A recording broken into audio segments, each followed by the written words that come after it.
me to be invited to speak here today. I want to make sure that the graduating class are not so young they don't know that Saturday Night Live used to be a comedy show. I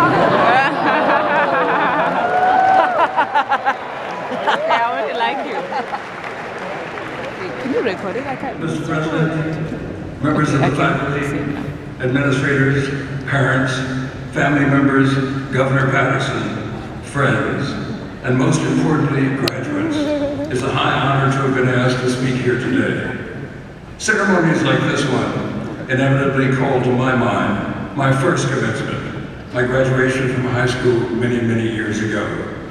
The speaker then was the late Dr. Mordecai Johnson, president of Howard University.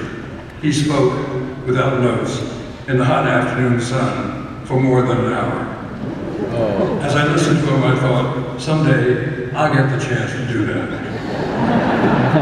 Luckily for you, this isn't it.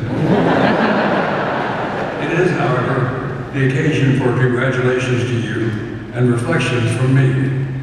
My grandfather was born in Kentucky in 1863, and because of this, freedom didn't come for him until the 13th Amendment was ratified in 1863. He and his mother were property, like a horse or a chair. As a young girl, she'd been given away as a wedding present to a new bride, and when that bride became pregnant, her husband, that's my great-grandmother's master and owner, exercised his right to take his wife's slave as his mistress. That union produced 2 children, one of them my grandfather. Your presence here today attests to the value you place on education and your willingness to make sacrifices to obtain it. The same was true for my grandfather. At age 15, barely able to read or write, he hitched his tuition, a steer, to a rope and walked 100 miles across Kentucky to Berea College, and the college took him in. When he graduated from Berea 13 years later, the college asked him to deliver the commencement address. He said then, "The pessimist from his corner looks out on the world of wickedness and sin, and blinded by all that is good or hopeful in the condition and the progress of the human race, bewails the present state of affairs and predicts woeful things for the future. In every cloud he beholds a destructive storm, in every flash of lightning an omen of evil, in every shadow that falls across his path a lurking foe. He forgets that the clouds also bring life and hope, that lightning purifies the atmosphere, that shadow and darkness prepare for sunshine and growth, and that hardships and adversity nerve the race, as the individual, for greater efforts and grander victories. Greater efforts and grander victories." That was the promise the generation born in slavery made a century and a half ago. That was the promise made by the generation that won the Great World War for democracy 7 decades ago.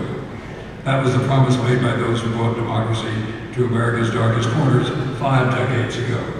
And that is the promise you must seek to honor as you leave these ceremonies and enter the world beyond.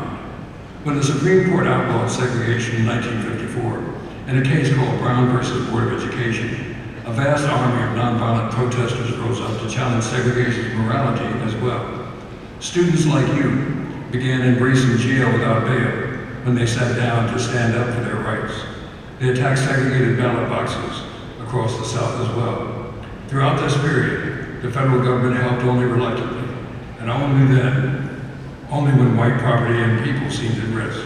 State and local governments worked in active concert with white terrorists, and the movement had few allies.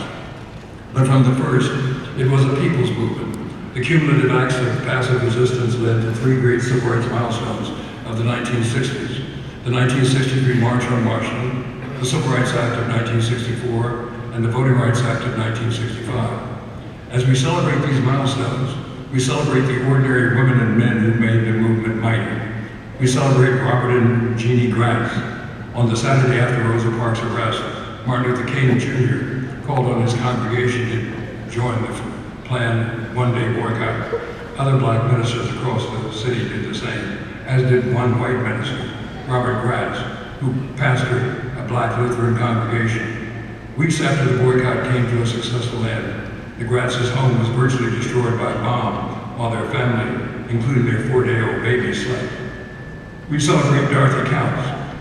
She was 15 years old when in September 1957, she She enrolled in an all-white high school in Charlotte, North Carolina. As Dorothy walked to school, the wife of the leader of the White Citizen Council urged the boys to keep her out and the girls to spit on her. She kept on walking. Many people threw rocks at her. Many did spit on her. So many that her mother said when Dorothy came home, her dress was so wet, she could wring it out. We celebrate Hartman Turnbow, a black farmer in Mississippi, the most brutal state of the old Confederacy. I remember him, dressed like the farmer he was in coveralls, boots, and an old hat. Mr. Turnbow carried a briefcase. When he opened the briefcase, there was nothing in it but an automatic. In April 1963, Mr. Turnbow went with a group of other black farmers in Holmes County, Mississippi, to try to register to vote. When the sheriff asked who will be the first, no one moved. Then Mr. Turnbow said, "Me, Hartman Turnbow. I came here to die to vote. I'm the first." 4 days later, the Klan firebombed his home and fired multiple shots in his living room. Mr. Turnbow fired back. When the sheriff charged him with arson, accusing him of setting fire to his own uninsured home. We celebrate Fannie Lou Hamer.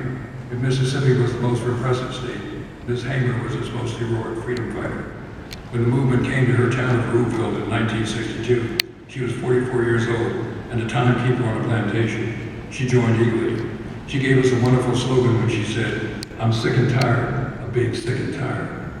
The movement succeeded in spite of cowards planting bombs in the night, in spite of shots fired in the darkness, in spite of lynch mobs and hooded thugs, in spite, as Dr. King said, of the brutality of a dying order shrieking across the land. In its successes, it has given you graduates much of what has brought you here today. As we honor you for what you've achieved, you should honor them for what they achieved for you. They helped you learn how to be free. Yes.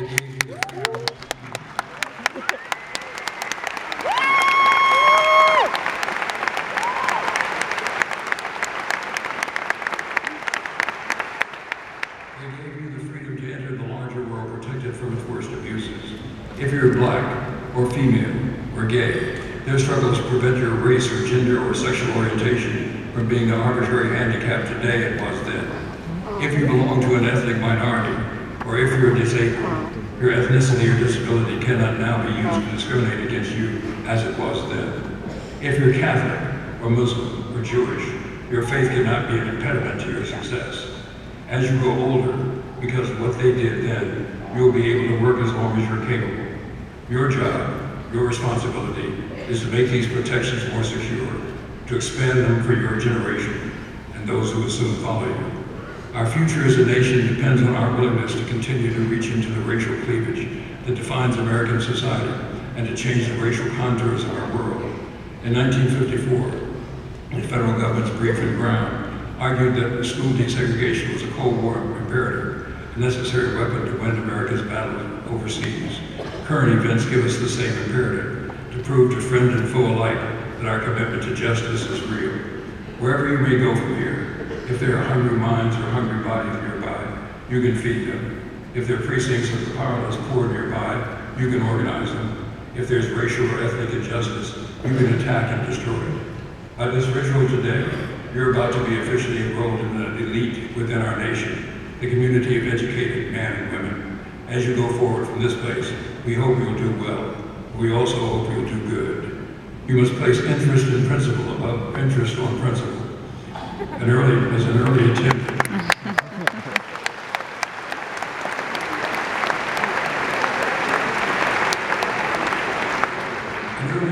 at ending illiteracy in the South developed a slogan that was also their method.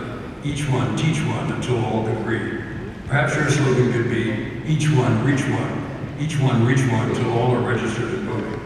Each one, reach one until all are productive citizens of our world. Each one, reach one until the weak are strong and the sick are healed. Each one, reach one until your problem is mine and mine is yours. Just as it's not enough to do evil, it's not enough to just do good. It may be helpful to think of your task in this way. Two men sitting by the river see, to their great shock, a helpless baby come floating by. They rescue the child, and to their horror, another baby soon comes floating down the stream. When that child is pulled to safety, another child comes floating by. Come back, says the man in the water. We have to save this baby. You save it, the other man says. I'm going to find out who's throwing babies in the water, and I'm going to make him stop. priorities serve this society like canaries that miners used to carry to warn them when the underground air was becoming too toxic to breathe. But too many people want to put gas masks on the canaries instead of eliminating the poison in the air. Too